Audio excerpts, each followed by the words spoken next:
Good evening, and welcome to another episode of the Moen After Dark show here on the College Football Mafia family of networks, which involves one network, but we are family.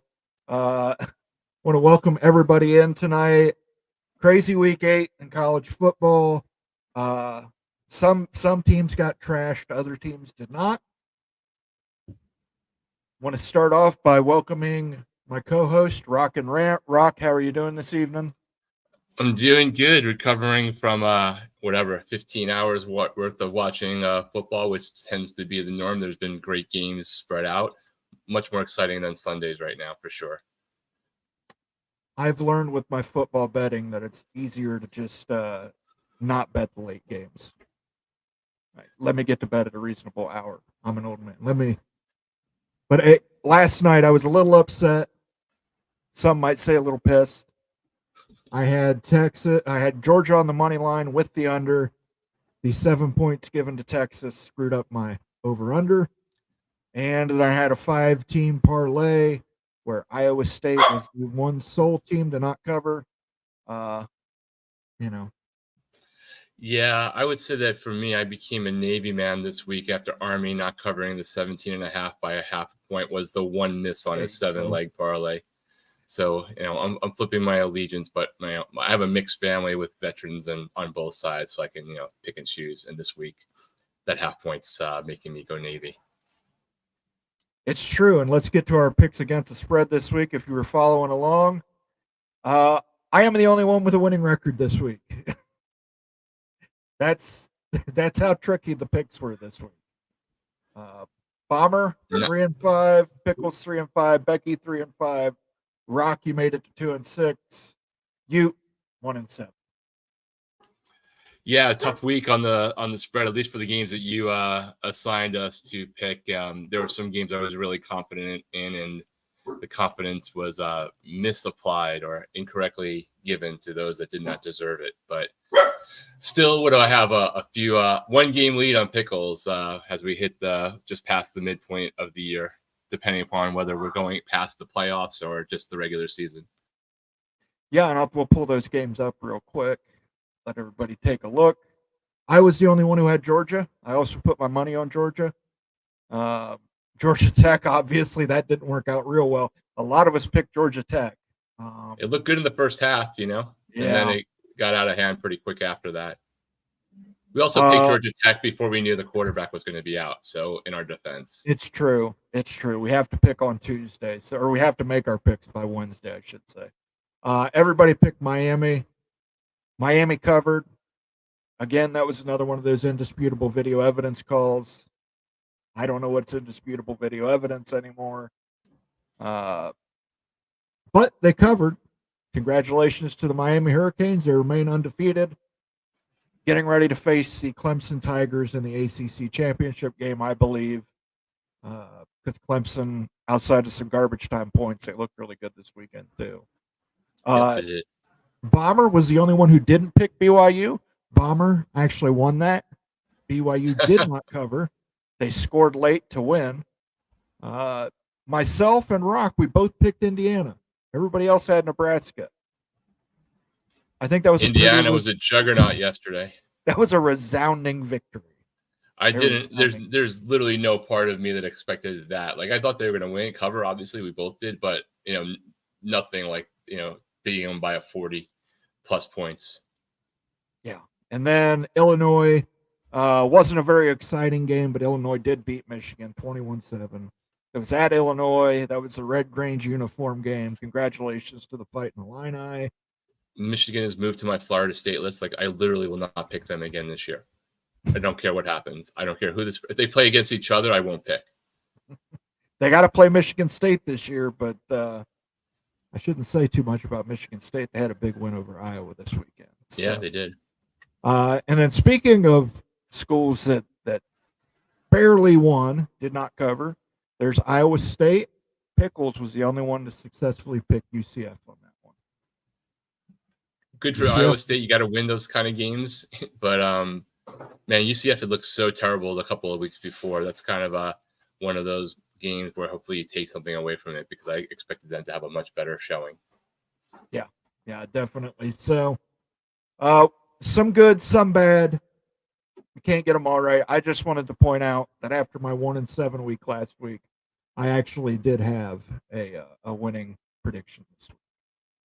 Hey, Unfortunately, I bounce just back. couldn't win any money off of it. Hey, you had a good bounce back week, and you didn't even have to have a bye. All right. Well, let's. We got 100 people viewing. That's between Twitter and YouTube and Twitch. If you're watching, I'd appreciate if you'd go ahead and hit the like button. If you're not a subscriber, please consider subscribing. We do shows throughout the week. If you want to support the channel, you can click the little cash icon down below, and from there you can leave a super chat, a super sticker, become a member with the membership perks, and gift memberships. So now that the business is out of the way, let's get to the business at hand. Texas, Georgia. Where do you want to begin, Rock? Look, I thought that Texas heading into that game was a cut above the rest of the SEC, and potentially right there 1-2 overall. And they just blew them a golden opportunity. And the SEC is kind of doing a little bit of Big 12 to itself right now. There's a little bit of internal carnage with the top of it. So kind of got to be disappointed if you're Texas and you have game day come, you're number one. You have all of that momentum, and Georgia did not look great last week against Mississippi State. You thought you had a pretty good shot heading in, and you had the points coming. So great showing by Georgia. Like, I have no idea what's going to happen in the SEC when it's all said and done at this point, because the transitive thing is crazy if you look at the SEC games. Yes, and we will now get into the best part of it was the Texas fans. If you didn't happen to see this live, a flag was thrown, a foul was called, the ball was placed for play. Then the fans started littering the field with bottles and cans and everything else. It was about a 7.5, 8 minute delay. After that delay, when the field was cleaned, they picked up the flag. They gave the ball back to Texas, which allowed Texas to get a touchdown. It was bonkers. I want to say it's right. It was a bad call, but the fact that Texas was able to show, and this is one of the things they basically, some reporters have put out there today. Well, they kept showing the replay on the jumbotron, so that excuses the bad behavior because they had to watch that play on the jumbotron.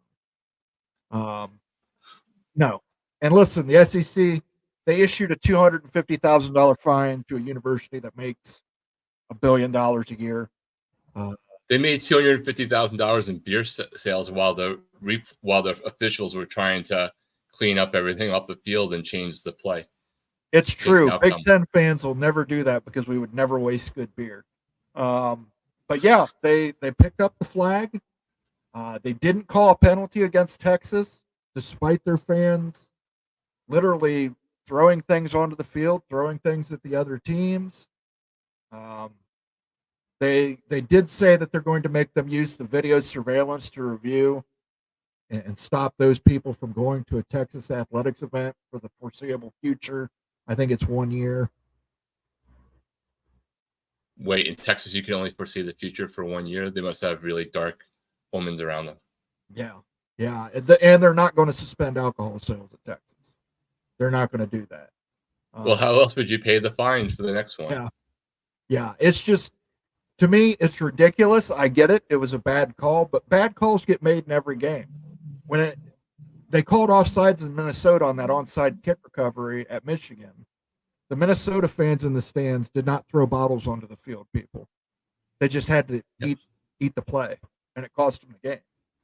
Correct. And like, if we're going to go there with all of the stuff, because I know the inevitable is going to come up, when Virginia Tech play at Miami, whether you thought it was a completion or not completed, that was at Miami. You didn't have to stop the game for beer bottles and plastic bottles on the field there either, for as much grief as my alma mater gets. Yeah. It was disgusting. At the end of the day, even though I think it's a bad call, I don't think you can pick it up. I think you've made the call. You've set the ball for play. You have to live with the call. Your ref basically getting 8 minutes to sit there and watch the jumbotron to make the right call. is not the way to do it. But obviously, Texas got away with a slap on the wrist. And now they've shown that the way to get, anytime you get a bad call, guys, throw shit on the field. Throw shit on the field, chant bullshit, replay it over and over like the Zapruder film on the Jumbotron, back into the left, and they'll pick up the flag. They'll pick up the flag for you. And they won't call it unsportsmanlike conduct on your team. I mean, to me, this season across the board, I think they have to completely reimagine, even if it's just giving coaches one challenge on a penalty or just a slightly different way of dealing with things that maybe marries some of the parts of the NFL, some parts of how targeting is looked at, where they do go to replay on a call like that, and maybe it has to be initiated by a coach's challenge, but just something. They're like, just because things were a certain way yesterday in college football, nothing else is. There's really no reason to not take away. Like, how can you slightly improve the challenging of calling a penalty, a replay, without going to the full extreme of every single play being challenged every time, knowing full well that probably every single play has a penalty on it somewhere on the field. There's a place there that can make it selective so that you could have reversed, which was a terrible call. Like, if anything, it was offensive pass interference. To not have that outcome come ahead. And if you're going to have an unsportsmanlike conduct rule, enforce it when it's that dramatic. Yeah, Two idiots throwing a bottle, one thing. Yeah. Littering the field. I mean, literally, they had to come out with brooms to get all the debris off of the field so they could begin play again. Bad look for the SEC. Terrible look for the Texas Longhorns and their fan base. Is what it is, though. Let's say hi to some people before we jump right back into talking about college football in the week that was. Harry Austin was here. He was number 3. Good to see you, Harry. Illini Ted, ILL, INI. Yes, they did. Red Grange came down and gifted them his spirit to get a win over the Wolverines. First time in a long time, too. Are you on the side of those were great uniforms or awesomely executed, terrible in uniforms? I think, one, they were awesomely executed. If you watch the little feature during the game, I think the guy said it took like 2 to 3 hours to do each helmet. So from that point of view, having done detail work like that, I can appreciate it, but they were hideous. There was nothing attractive about those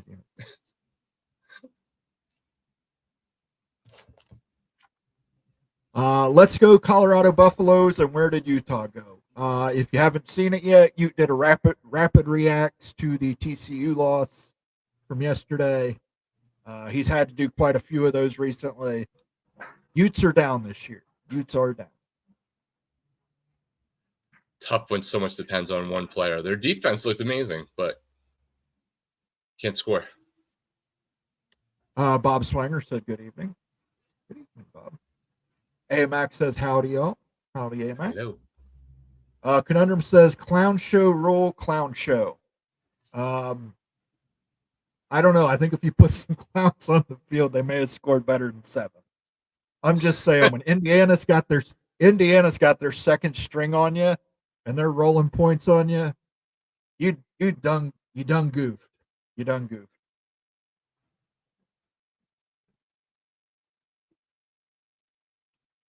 Keep Chopping says Indiana not being in the top 10 is such a joke.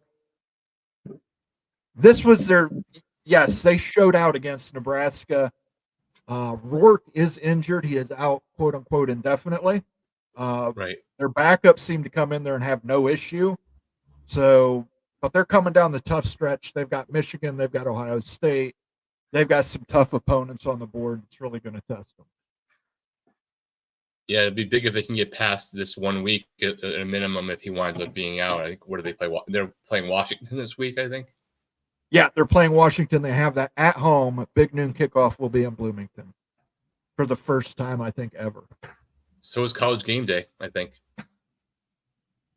There you go. Second time for College Game Day, but I believe they're going to Indiana as well. Right. I believe it's because Corso coached there. Correct. He coached at Indiana. And if you've never heard the famous Indiana story from Lee Corso, they were playing against Woody Hayes in Ohio State.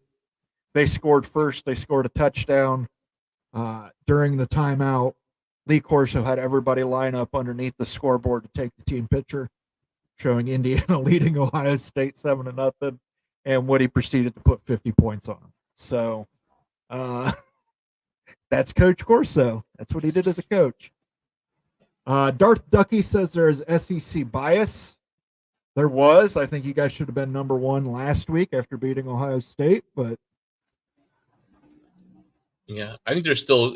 I mean, I think Texas should have fallen further. They weren't that close to Georgia to be a one-loss team, staying ahead of Miami as an example.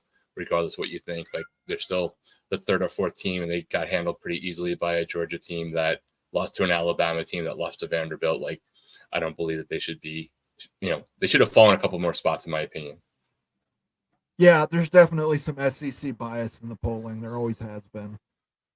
Illini Ted says Big Ten got a little weird with some of the lower tier picking off the supposed higher tier. Hey, look, new era of college football, guys. Parity is coming.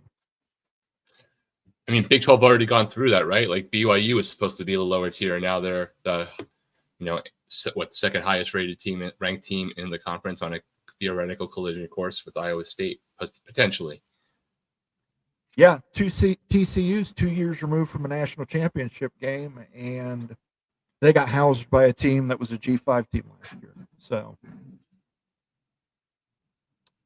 AMAC says Texas softness was exposed. He opened the door with that. I don't think he should have put Manning in there, but once he put Manning in there, I think he's opened that door. I think really, if you're Quinn Ewers, I don't know. Yeah, I mean, look, I think he did a really excellent job of managing quarterback controversy and challenges there, and had the opportunity to get Manning some play when Quinn Ewers was hurt. But I think when he did that in the first half, he just opened Pandora's box now. Yeah, Quinn's going to be looking over his shoulder every game this season. It's really rare to have a quarterback that's like projected to be one of the top 5 quarterbacks drafted having to worry about who's behind them. Yeah, and also the star of a Dr. Pepper commercial. Don't forget that. Texas hasn't beaten a good team yet. That's true. They beat Oklahoma, but that's not saying much. By the way, I just want to put this out here if anybody has not heard. Oklahoma has finally done the correct step and fired the offensive coordinator, because it was clearly the offensive coordinator that was allowing people to score 30-plus points on the mighty Oklahoma Sooners. I think that they called the Jets to find out their strategy too. And, so they Jets fired their head coach, who was basically a defensive guy with one of the top defenses in the league, because the offense wasn't working. Yeah, I'll get off on a little tangent here. That they let Dylan Gabriel go because they didn't want to lose Arnold Jackson. They benched Arnold Jackson because he wasn't playing well. They brought in a true freshman. Yesterday, when it was all said and done, they were already going to lose that game. They brought back Jackson, and they burned his red shirt. Unreal. That was like, I don't really want to hear about Mario Cristobal's game playing calling again after what Oklahoma did yesterday. Yeah, it's a dumpster fire there, guys. I don't think Brent Venables has it. I think they probably need to start looking for a new coach. AMAC says typical Texas fans, privileged, entitled, and insufferable. You can insert any of the top teams in college football. You're going to find that. I've heard the same thing said about Ohio State fans, Michigan fans, Miami fans, Oregon fans, Penn State fans, Alabama 10 out of 10, no notes, man. It is what it is. Yeah. Yep. When you're at the top, everybody's looking to take shots at you. SEC fans are finding out what Big 12 fans knew all along. Horns down. Ryan Willie with a $5 super chat. Thank you, Ryan. Greg might pick Bucky over Penn State. There goes the season. Yeah, I need to pay more attention to what Greg picks. See if he's picking against the spread. I think I'm just going to start betting against whatever he picks. which I was doing last year, and I was doing really well for myself. So thank Greg you could for the tell you super that chat. it's raining out, and you'd be sitting there in the middle of the eye of the hurricane, dry as hell. Yeah, I would definitely.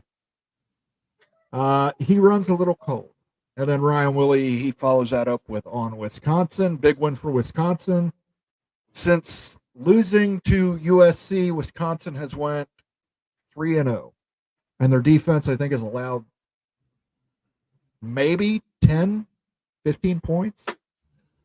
It's pretty impressive, actually, considering how their season started and losing your starting quarterback, whatever I might have thought of him.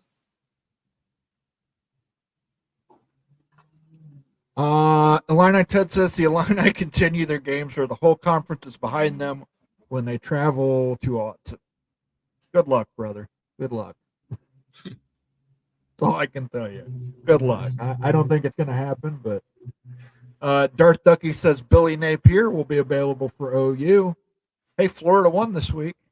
Hey, Mark Stoops might be available for OU. That's right. Might have to get another Stoops in there. I really think that Florida should keep Billy Napier. I think it would be really excellent for them. Don't pull the plug too soon. I wonder why you say that. Darth Ducky says, congrats. Number one is a curse. I wanted to give it to Penn State. No. That is all yours. Pat McAfee said Neil Brown is on the hot seat. He's actually on the couch in Morgantown on fire. And that couch is in a dumpster that is also on fire. And it is sitting in a volcano. Oh, man, poor WVU fans. I thought you guys were going to have a really solid year. It's been a bummer. But when you went to the game and saw West Virginia blown out yesterday, were you having fun? Because that's what it's all about, right? It's about having fun.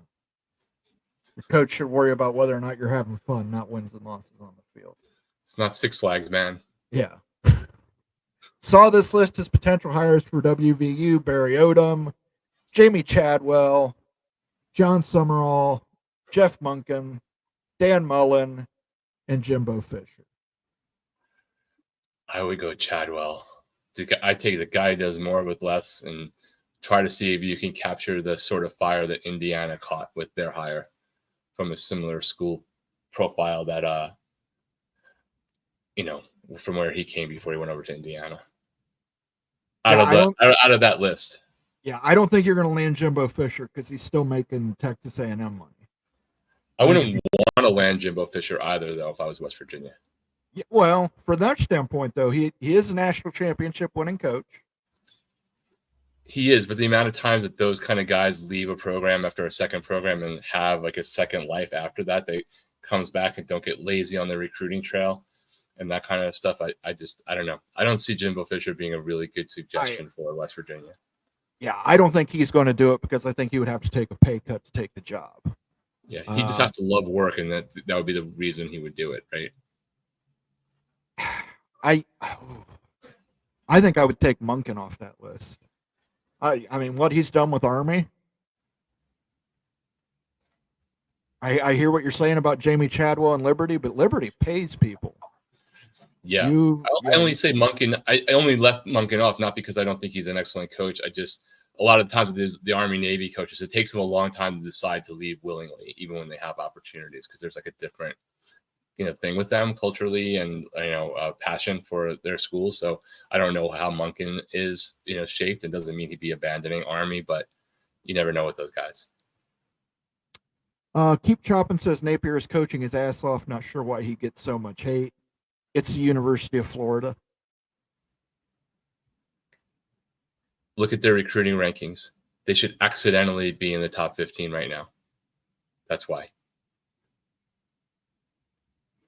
There's no question about whether he tries hard or whether he still has the buy-in. That's not enough for him to be keeping going at the rate he's going with Florida in the year of, the amount of years he's been there. And, recruiting still has another, 5-6 weeks before signing day goes. But there's no way they should be already at this spot, rankings-wise. Conundrum, I think he's hoping this happens. Matt Campbell to USC, $10 million per year. SoCal recruiting and weather. House in Brentwood. I said this to somebody else on Twitter this week. They're not getting rid of Lincoln Riley. If they can lose every game the rest of the season, they're not getting rid of Lincoln Riley. I can't remember where I heard it, whether it was on a show overnight on YouTube with the USC postmortem, but or some other reporting. But Lincoln Riley reportedly has only been to Bosco twice since he's been here. That's like one of the 3 premier high schools for recruiting in Southern California. Like a legendary school. You guys have players you root for in the NFL that have gone there. If that's like even half true, he's being negligent in his job and is not working hard enough, because it's not even like he needs to get in a helicopter, though he probably could get one. Yeah. Well, I mean, and it's not like they're not paying people in Southern California. Correct. So you can obviously be out there waving that checkbook. But I think the fact that Caleb Williams won a Heisman, I think that buys him another year. I think he just got win there. They've got that defense rebuilt. I think he gets at least another year, even if they lose out the rest of the season. I don't think they're ready to get rid of him. I don't know who would be better. Who would you get to take over that job that's better than Lincoln Riley right now? So, look, I mean, coaching is a very fine line, right? Like they have, basically given up 3 or 4 victories in the last series, right? Or in overtime. They are one of those teams where if just one other thing changes, they could, have a completely different outlook. But there is a pattern now with him just being able to deliver on the offense and not being able to, like, if they're not padding a lead and way ahead, to keep the lead, even though they've changed coordinators. And their defense is definitely better than it was last year. But that's like, jumping over a 1-foot bar when the bar was on the ground. I would just put it this way. Not all hires are going to be like Kirk Sicketti and turn a program around in one season. He took you to the Pac championship game, I think twice. I think he went twice, right? He lost to Utah once and Washington once, I want to say. Maybe. But he at least took him there once. He took him to the Pac championship game. Caleb Williams won a Heisman. He's got talent there. I don't think they would get rid of him. But speaking of that, let's go ahead and pull this up. You sent this to me earlier, and I wanted to share this because I thought this was interesting. God bless you.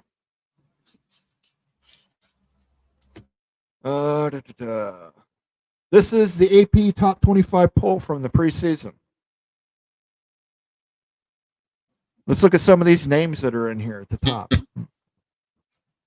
Let's start at number 9 for no reason at all. University of Michigan, number 9. They're on their 3rd quarterback. Florida State, quarterback. Number 10. They're on their 3rd quarterback. Ole Miss. Now, Ole Miss has bounced back, but they had a bad loss. They had a really bad loss. Missouri, they had to basically take the kid out for an MRI and bring him back in order to come back and beat Auburn yesterday. He literally left the stadium, got an MRI. They made sure to get him back to the stadium, and he went back out on the field and led them to a win over Auburn because they were struggling to beat Auburn. They struggled against Georgia Tech this year. They struggled against Vanderbilt this year. They struggled against Boston College. Struggled against Boston College. Utah. That team has not shown up. Cam Rising. Somebody put a funny comment on YouTube's video that he broke his hip in the bingo hall. It's going to get an NIL deal from a Walker company. LSU has bounced back from that tough first week loss to USC. They've had some close games, but they've been on a bit of a roll. They smashed Arkansas yesterday. Clemson, same way. Got punched in the mouth by Georgia. Up until yesterday, they've won every game covering the spread. They let Virginia get some garbage time points. So Clemson has made a comeback. Tennessee. Yep. Tennessee beat Alabama, but they did not look good doing it. They did not look good. That was like a wild game in a low-scoring kind of way. Yeah, it wasn't. I don't know. I don't know. It's like watching two old people fuck. Oklahoma, number 16. Where's Oklahoma at? Well, they just fired their offensive coordinator because that's the problem. John Oklahoma, Finley's going to save everything. yeah. Oklahoma State. Where are they? Moral victories. Moral victories. There you go. Gundy will tell you. Kansas State. Kansas State's moved up. Absolutely deserve to be on that list, but they clearly deserve to be better than 18. What about number 19 on that list? I haven't heard anything about how they've done this season. Guess we'll just have to see how the season plays out. Yeah, I mean, that dude just inexplicably hits 4 to 5 different Heisman plays a game. He's unreal. And I saw games with him with Washington State, but I didn't watch as religiously. I think he always had that. But like, credit to Shannon Dawson too for like taking what he had and helping Cam have the kind of season that is making the difference and validating the don't go to the NFL and be a day 2, maybe a day 3 pick. Now you're pretty much a lock to be in the first round. Yeah, no, the guy's got video game moves. I'm not picking against him because I mean you could have 3 guys in the backfield with him getting ready to sack him, and he'll break 3 tackles and throw an 80-yard touchdown. And he learned to check down. Like if you know, I watch all the games obviously with a lot of detail and things he wasn't doing the week before, prior. He checked down a lot more this last game, and he took a couple of sacks instead of trying to go crazy hero mode every single play. So he's learning too. Texas A&M, they had a tough loss, but again, I think that they've shown that they're better than the 20 ranking they received. They have a big game this week, if I'm not mistaken, coming up. Yeah. Arizona and then Kansas, I think they've both underperformed. I think we can all agree on that. USC went to be a top 10 team to out of the rankings. They lost this week by a point to Maryland. North Carolina State has been awful. Just awful. I mean, in their defense, it's Greg's fault, but they've been true. awful. Iowa has not been good. They lost to Michigan State this week. You don't lose to Michigan State. I mean, I know I've said this multiple times. It's time for Kirk Ferentz to leave Iowa. If that involves Iowa pushing him out the door, so be it. What's the thing about if you love something, set it free? There you go. Now let me get to the new top 25.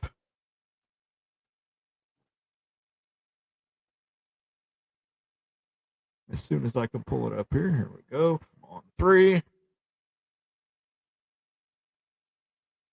Here is the new top 25. Oregon is there, number 1, rightfully so. I think they've got the best win of any college football team.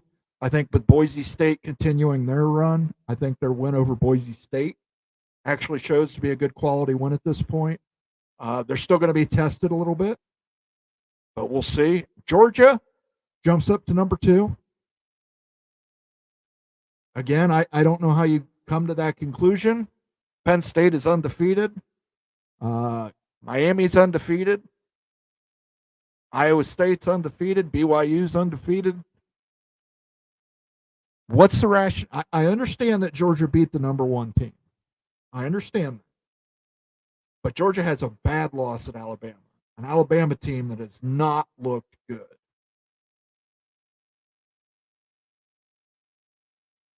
I think you're muted. You're muted, Rant. Yeah, I was going to say Georgia did not look good against Mississippi State. But I'll give credit to Mississippi State. They've been a little bit of a pain in the last few weeks playing against each other. At least they're not giving up. Good new coaches helping out in that regard. But, the SEC in general, there's been a lot of, you got beat by somebody who beats somebody else, and the wins and the losses are either getting worse or better a week or two out as that continues to go on through the season in a way that, always tends to happen in some form, but it's been pretty wild so far through whatever week 7 plus week 0. Yeah, I mean, let's take a look at how many teams we've got. 1, 2, 3, 4 SEC teams in the top 8. We've got 3 Big Ten teams. They're in the top 4, obviously. We've got Miami and Clemson repping the ACC, and we've got Iowa State and BYU just outside the top 10 repping the Big 12.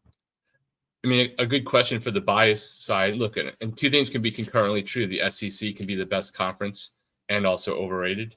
That is possible to actually do. But I think if you would have asked even me like 8 weeks ago that if we got to week 7, that there would be 4 SEC teams in the top 8 and none of them would be undefeated, period, I wouldn't have thought that that would be the ratio.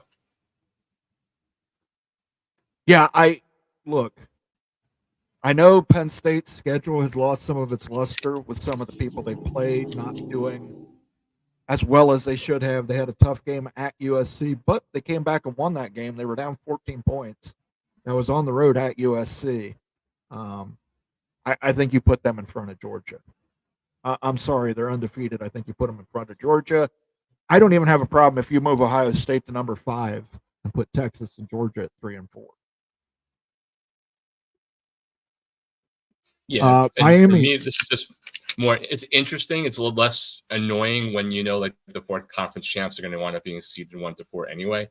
So it's more of a. But I do think it matters in the perception as you start to get lower, and if somebody takes a loss and to whatever to, just like I'm sure the refs in the Texas game did not see the instant replays, but maybe they were accidentally influenced by them. The polls like influence. So I get the people who are really the champions for the no polls till X amount of weeks later and all that kind of fun stuff, and the perception becoming reality as the voters go into the CFP playoff rankings and stuff. Indiana being number 13, I have a problem with that. Nebraska had 1 loss to a ranked team. Indiana absolutely housed Nebraska yesterday. Guys, They it wasn't jumped even close. High though, didn't they? Weren't they one of the biggest movers in the poll? I think they were number 16 last week, and they moved up to 13. But I mean, their quarterback did go down. Maybe that has something to do with it. But the way they dominated Nebraska, I don't know. I've got questions. Alabama only falls to 15 despite losing to Tennessee. Again, explain to me why that's right. Kansas State's only 16. I think they should be higher. Pitt, you're never fuck Pitt.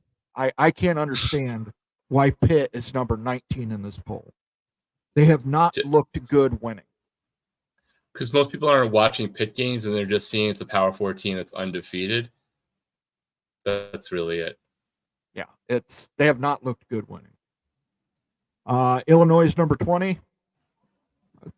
Good win for Illinois. Good to see Illinois. Illinois and Indiana in the same top 25. I can't remember the last time that happened. It might have been COVID season the last time that happened. Missouri 21. Again, explain to me how you have to rush a kid back from an MRI to win a game against Auburn, and you're number 21. SMU 22. I think SMU is underrated, and I've been one of the most ardent critics of SMU, but I think they're underrated in this poll. Army at 23. I think Army's underrated. Navy at 24. I think Navy's underrated. Vandy at 25. I think Vanderbilt is underrated. Yeah, I agree. I think almost that entire last line could move up into the line above it without even batting an eye. Yeah. I mean, my top 5. I'd put Oregon. I'd put Penn State. I would put Miami.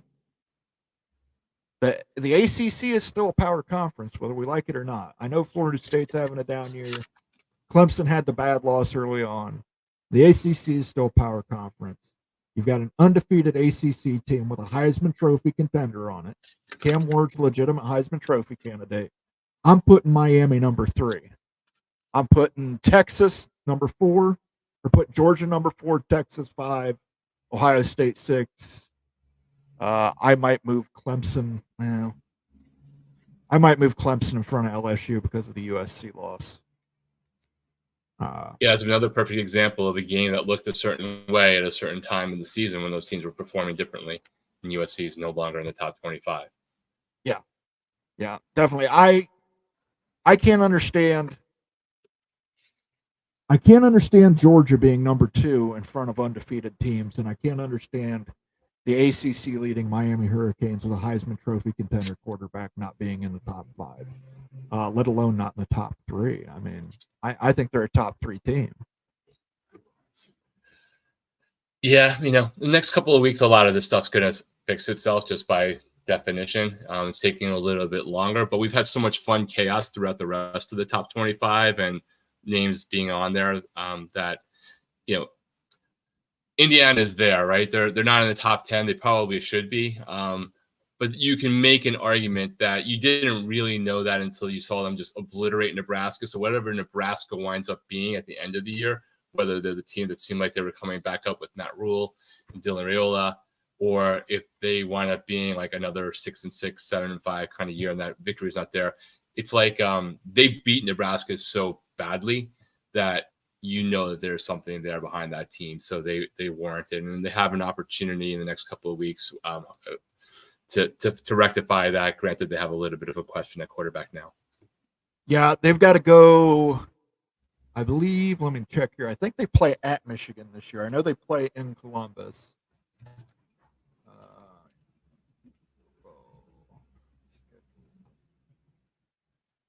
Of course, Signetti. If you haven't seen it yet, the Signetti brand T-shirts out there. Get yours soon before they get pulled off the market. If you don't know what I'm talking about, somebody did a Signetti uniform or T-shirt using the Marlboro logo. Instead of Marlboro, it says Signetti, and they have started confiscating them, I am told, at Bloomington. Michigan is heading to Indiana on November 9th.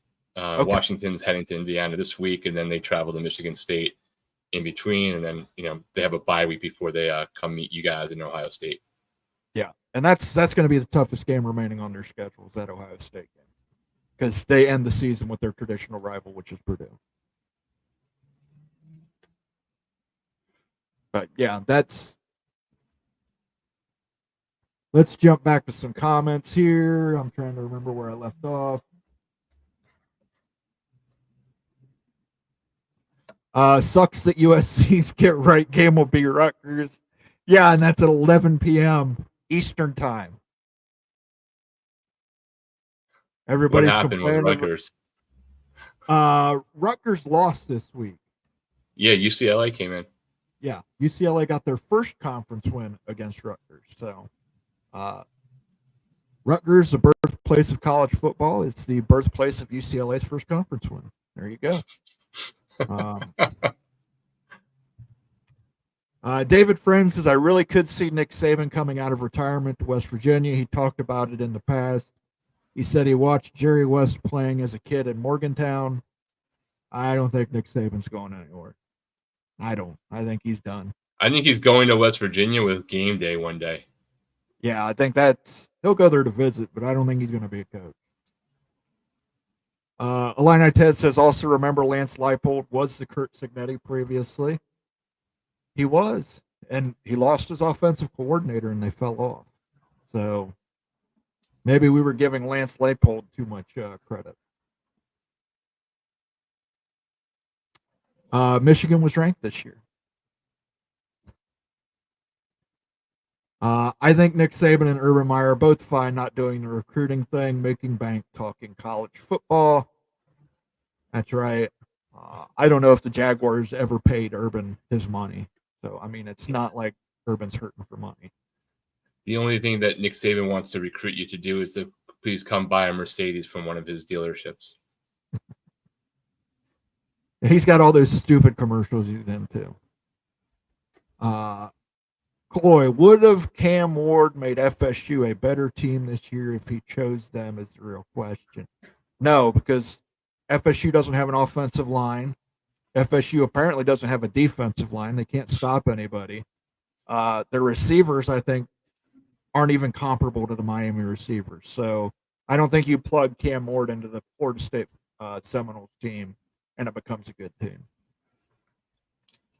Yeah, I think you get a version closer because to his, I think you make a pretty good argument that Washington State's offensive line last year is better than Florida State's this year. Devil Frog says, not sure I understand Boise State's ranking. I think it's simple. They have a 3-point loss to Oregon, the number one team And in they're America. crushing everybody else. And Gentie's a Heisman candidate. You can't deny that. Steve Moser, good to see you, Steve. Jayhawk, pretty shaky wins over Kentucky and Mississippi State, too, for Georgia. You're absolutely right. Steve's a very smart man. But the only team that ever beats the Bulldogs is Alabama. Nobody else can do it. Alabama was built to beat the Bulldogs. I'll remind you, Ohio State lost by 1 point on a missed field goal. There are other teams that were built to beat Georgia. Yeah, Kentucky's not built to beat the Bulldogs, but if their coach had more of a spine, they might have. If he had the testicles. Who did Boise State beat to get ranked? Who did Whoever's Navy in beat to front get of them. ranked? Yeah. Who did Army beat to get ranked? You got to play the teams you play, you know? Yeah. Ohio State beats Oregon on a neutral field. Hey, we might find that out. Although, if that's a conference championship game, it will not be a neutral field. Keep Chopping says Indiana barely ahead of a 2-loss SEC team is a joke.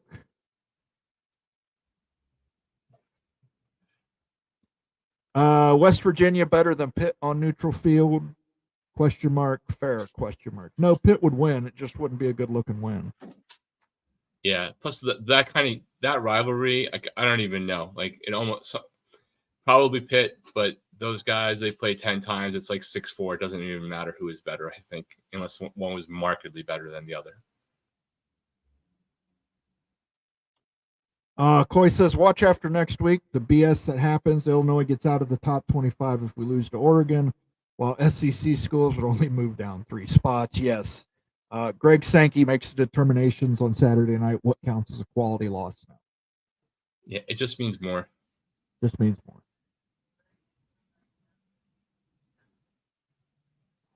David Frame says, I still think the national championship will be between Georgia and Ohio State. From your lips to God's ears.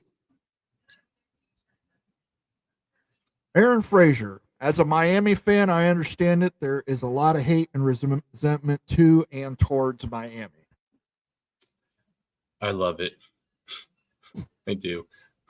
Don't care. The U part 3.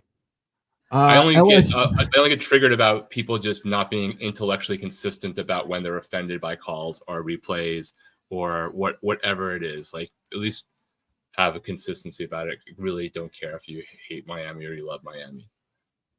And as much shit as you give Cal, there were some bad calls in that game and missed calls in that game that didn't rain the field of trash. That is correct. Mr. Monkey says LSU number 8 overrated. I agree. They struggled against UCLA, who is at the bottom of the Big Ten until this week. Cam Ward is the best quarterback in the nation. Nobody close.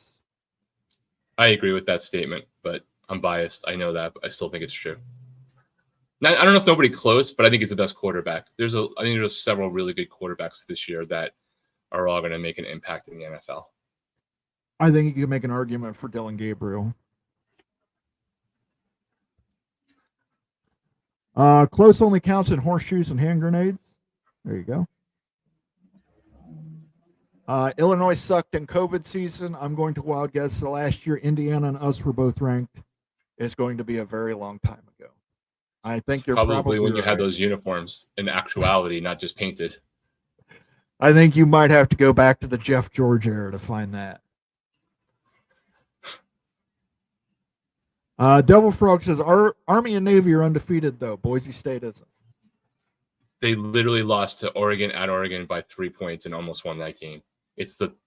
You can make an argument that it's one of the top 2 losses of any team that has a loss in college football with them and Ohio State, because they both lost to Oregon at Oregon, and then the number 1 team of the country, both within 3 points. Davin Mayfield says, I'm Dylan, can't throw the ball like Cam, ain't close. You're right. He can't make the kind of Heisman winning plays that Cam Ward can, but keep in mind for those Heisman winning plays, sometimes Cam Ward makes some real sketchy throws as well. We saw one of He them in has that made, game against Florida. but he still has 27 touchdowns and like 3 interceptions or 4 interceptions. So like you take that ratio all day. I don't. He's not. If you want to really safe quarterback, he's not going to give you a heart attack. You're old school. He's probably not the guy. But he's going to fumble 12 times. Well, apparently he fumbles a lot when he has no offensive line, and he's going to throw a lot of interceptions. Yeah, he's thrown a few that, including in the Cal game, was probably one of the 3 worst looking interceptions I've ever seen as a Miami fan in my entire life. But he still has whatever 20 something touchdowns against 4 interceptions, and that people take that ratio all day, every day. Tony Lawson, Illini Ted and Coy, congratulations. There you go. Little Big Ten unity. Kansas. Yeah, is I love the way 6-1. that Illinois is playing. Like you never, like they've won in a shootout and they've won with something super close like that. Like they're winning in different ways. It's impressive. I have to explain it to people all the time. Burt is just built to coach in the Big Ten. He is just built to coach in the Big Ten. He never had any success in the SEC because he wasn't an SEC coach. Get him to the Big Ten where they've got, quadruple Whoppers and Baconators with extra cheese, and the man knows how to coach. You get him down south with all that fried food, it doesn't. Got to get the grease in there, guys. Close loss equals lowered expectations. Okay, I'll take Boise State against at least half the top 25 on a neutral field. Personally, I give them a shot. If lot. Boise State has a special teams at all, they win that game against Oregon. Correct. Gentry's probably still the Heisman leader. That he's a generational running back. The way the season is playing out, like they would beat a lot of teams on the top 25 from the Power 4. Unfortunately, he's on a team that he will not win the Heisman Trophy, even if he keeps padding his stats. Roll Tide roll. Sankey is going to put an end to what Texas did. The SEC already okayed horns down in Texas. Is Tex not UT in the SEC, so they are 0-2 so far. Okay. I hadn't even noticed that. The whole Tex versus UT thing. Yeah, I don't think Sankey's going to do anything to Texas. He hit him with a $250,000 fine. They've got like $1 billion annual budget. I mean, it's If you think he's going to do more to Texas than he already has done, you think that the Big Ten's going to punish Michigan more than they did last year? Yeah, it's you're throwing a bucket of water in the Pacific. Tony Lawson says Maryland. Tony Lawson, as you said, Burt knows how to beat many. Burt has never lost to Minnesota. That's true. Mr. Monkey says, got to go. Thanks for stopping by. Boise State and Ohio State's close losses at Autzen is more impressive than 90% of schools' best wins on their schedule. And that's from Bronny James, Master Bricklayer. Which might be in the top 5 screen names for this year that I've seen on this show. That's poor Bronny James. Poor Bronny James. Could have just been rich, kid. Why would you try? I never understand that. Then again, some of them outshine their fathers, but it's going to be a hard one to outshine. He and won the Cal game. Sander, Milrose, Beck all got more interceptions and less yard and touchdowns. Again, he's going to have to show up against Clemson. I think that's the championship game in the ACC. We'll see. I think if he wins that game, they win the ACC championship. He's got a good shot. The Heisman loves winners. He's at least fun to watch. Yeah. At a minimum, he's one of the most fun players I've ever got to watch up close this long. College coaches starting to get fired. Mississippi coach Will Hall fired after going 14-30 in 4 years. The coach from Eastern Carolina was the first of the season.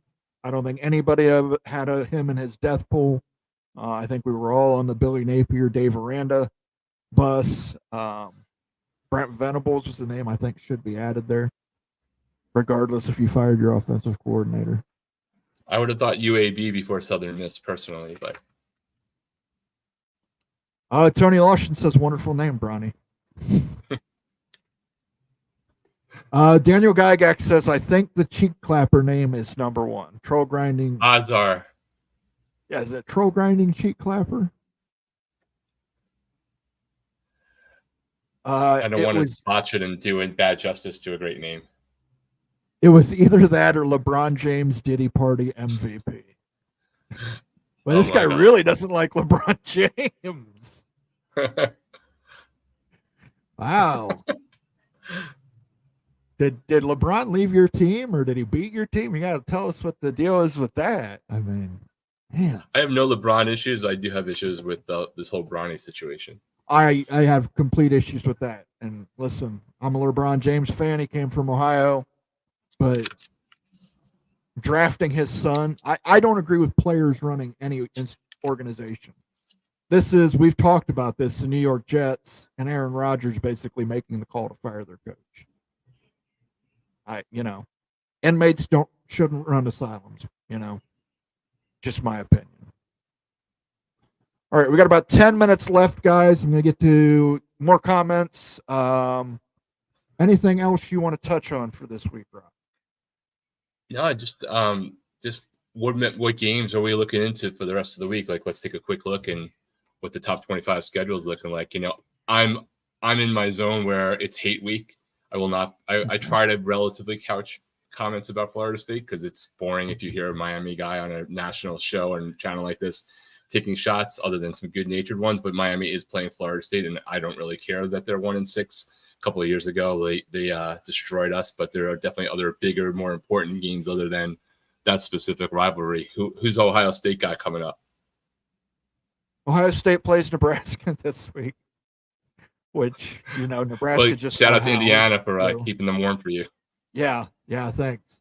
Let's see the Thursday matchups. We've got Syracuse at Pitt, number 19 Pittsburgh. Syracuse is a good team. Syracuse might upset Pitt there. Pitt is current line on Pitt is 4.5. Yeah, I could totally see that game. Syracuse has had its ups and downs, but for some reason I have more faith. I think Pitt's quarterback's been fantastic and has a great future still there. But I have more faith in Syracuse for whatever reason right now. Then on the Friday night matchups, we've got 17 Boise State at UNLV. Boise is only favored by 2.5 in that. Huge game, could be the first of two, depending upon how things shake out in the Mountain West. But that is a massive game for the Mountain West and the G5, and in particular for the AAC, right? If Boise State goes down there, that completely opens the door for Army and Navy to be in a catbird seat potentially for that spot. Not guaranteed, but definitely makes it more likely. And then you have Rutgers at USC at 11 o'clock. On Friday night, and that's 11 o'clock Rutgers time, 11 p.m. Rutgers time. That's it, really? It's yeah, wow. That's 11 p.m. Rutgers time. I mean, I would like to give some sympathy to Rutgers, but having just watched Miami essentially had to do the same thing at Cal. They're just doing what Miami had to do against Cal and what Virginia Tech had to do against Stanford. It would be kind of wild though for Rutgers to have to, if SC lost to Rutgers at home after UCLA flew across country and played Rutgers at 9 a.m. LA time and beat them. Yeah, I take it back. If he loses to Rutgers at home at 11 o'clock at night, they might fire Lincoln Riley. I don't know. Then we got a big ranked matchup at noon on ABC, Notre Dame at Navy, 12-24. Massive game too, right? And not because it's a tradition, but so much implications for that game. Notre Dame is currently favored by 13.5 points. I kind of like that spread. First hint. I think I would take Notre Dame. Washington and Indiana, we touched on that. Oklahoma's get-right game with their new offensive coordinator happens to be at Ole Miss. I'm sure that offensive coordinator won't let Ole Miss put up 30-plus points on them. Yeah, I think that Ole Miss is probably going to want some sort of vengeance for what their last few weeks have been, and seems like a really great opportunity for them to do that. Number 11, BYU travels across the country and goes to UCF. UCF looked good against Iowa State. Can they keep that momentum this week against BYU? Big bounce back for UCF in terms of performance, even though they didn't come away with the win. I would have thought BYU would have no problem with that game after the last 2 weeks, but who knows now with that long trip and the way UCF looked against Iowa State. Number 21 Missouri battles Alabama in the most disappointing of the SEC Bowl. It's I mean, can you just imagine what Paul Feinbaum's show will be this week, let alone if Missouri gives Alabama their third loss before November hits? I mean, I would actually tune in every day just for the biggest bag of popcorn you could get at Costco. Yeah, it's early line on that game is Alabama 14.5. If anybody was interested in actually watching that game. Then there's an exciting slate in the Big Ten. You've got Northwestern at Iowa, Maryland at Minnesota. I'll be tuning in. Let's see here. What else we got? Texas at Vanderbilt. Does Vanderbilt That's going to be a really twice? Interesting game. Does Vanderbilt do it twice in one season? Texas is currently favored by 18.5. It's a lot to ask of Vandy, but I think it's on the SEC network, so that's a good omen. That's where their game with Alabama was. It's true.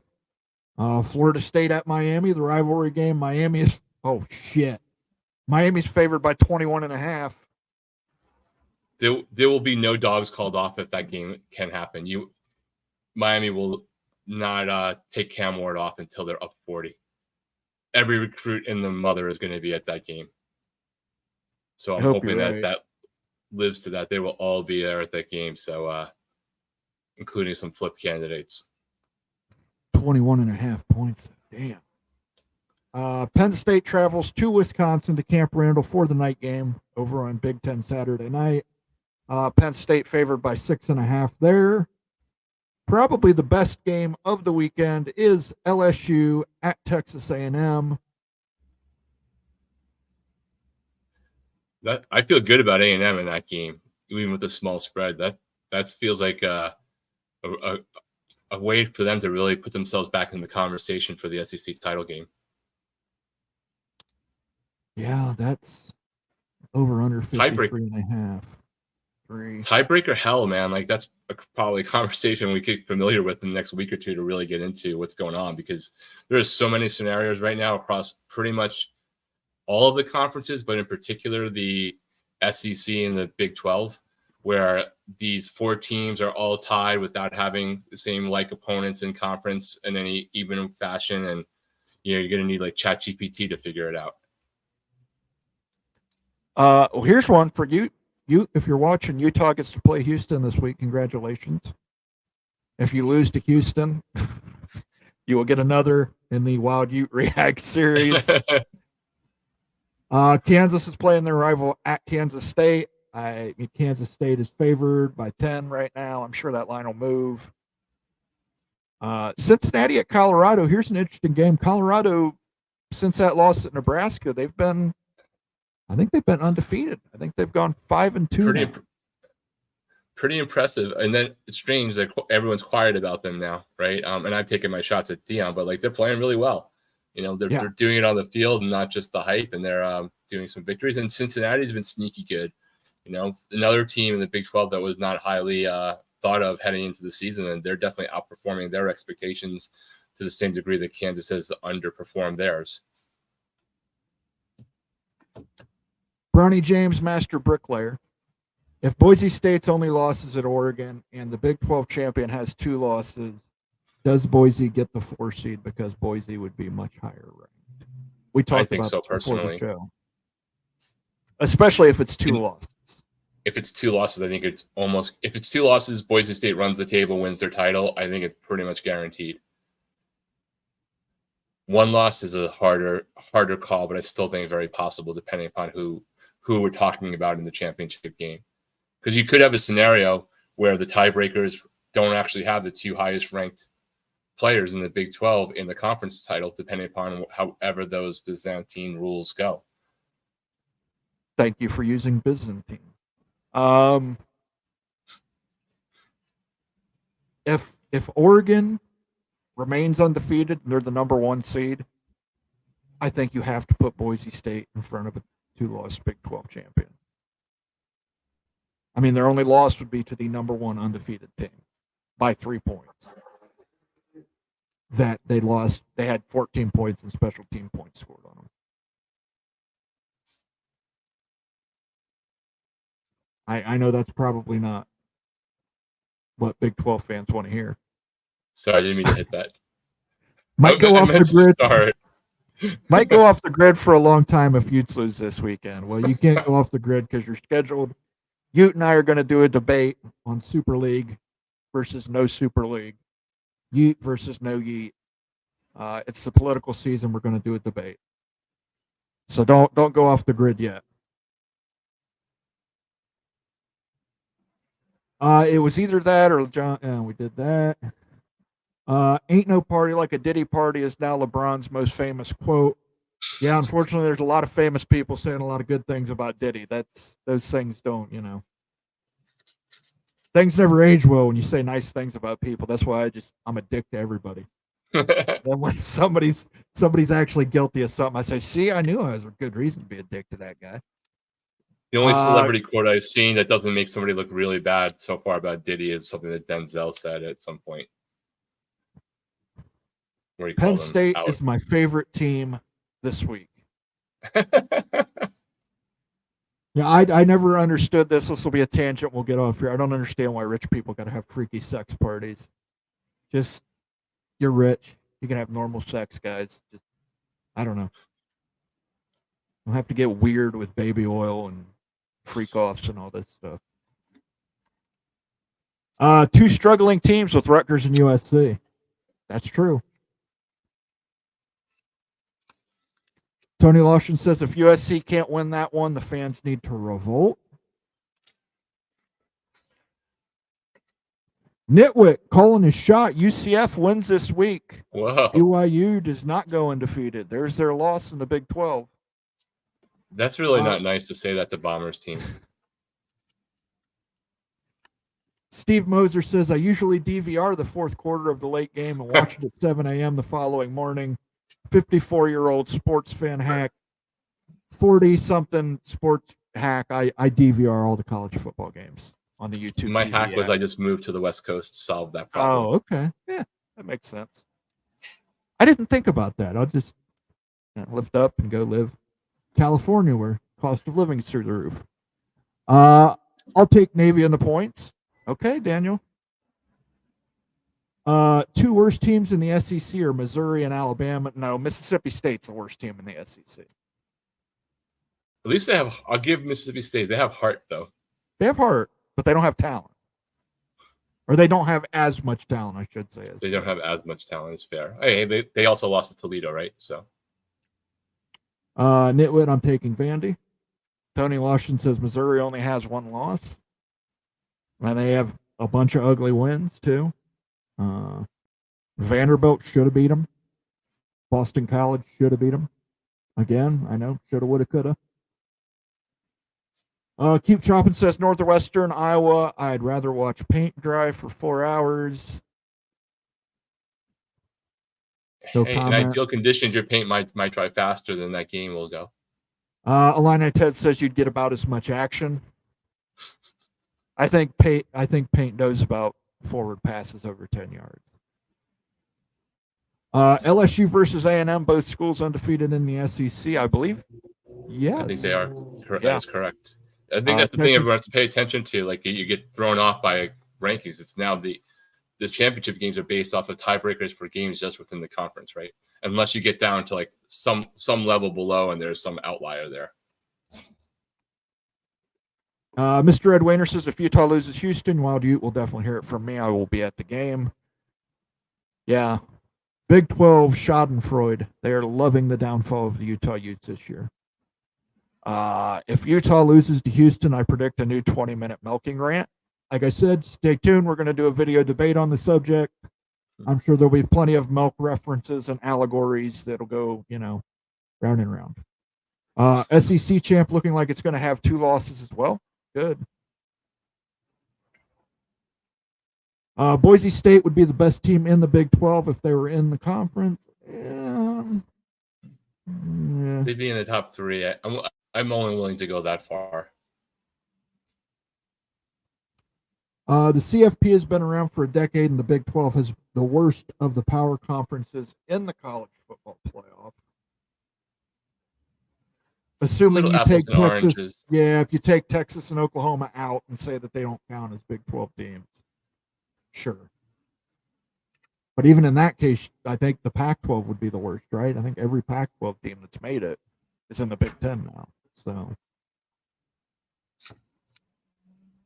Illini Ted says, not sure Ute should be pushing for Super League with the way they are struggling with the Big 12 schedule.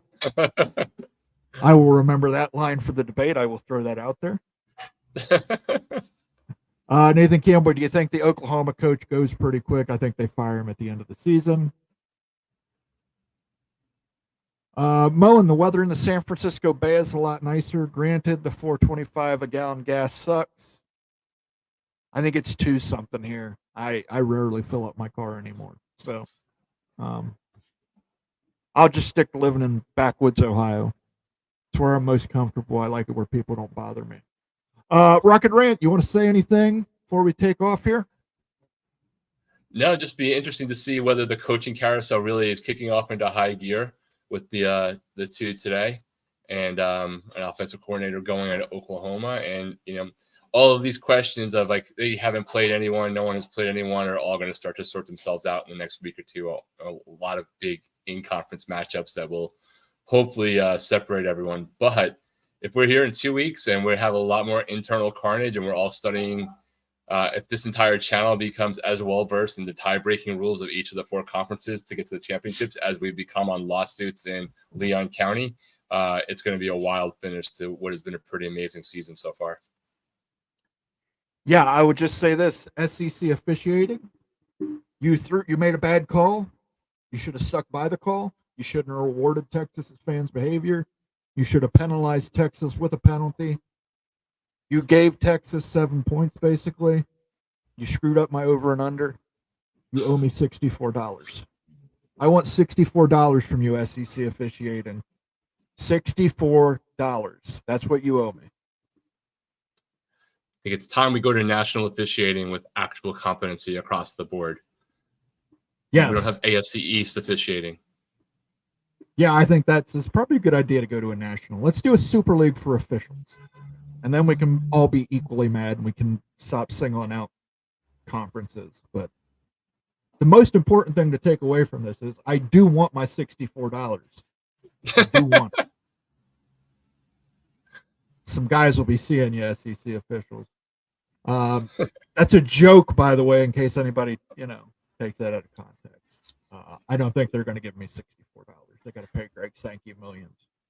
I want to thank Rock and Rant for being here tonight. I want to thank all of you, all the fans who tuned in. If you could, before you leave, make sure you give us a like if you have not done so already. If you're new to the show, by all means, become a subscriber. We do shows throughout the week here. If you're interested in some of the membership perks, you can also become a member. I would like to thank Brian Willie and Bronny James Master Bricklayer for all the super chats tonight. Those are appreciated. They help us keep the lights on here. We appreciate it very much, guys. I want to say good night. Thank you. And I want my $64.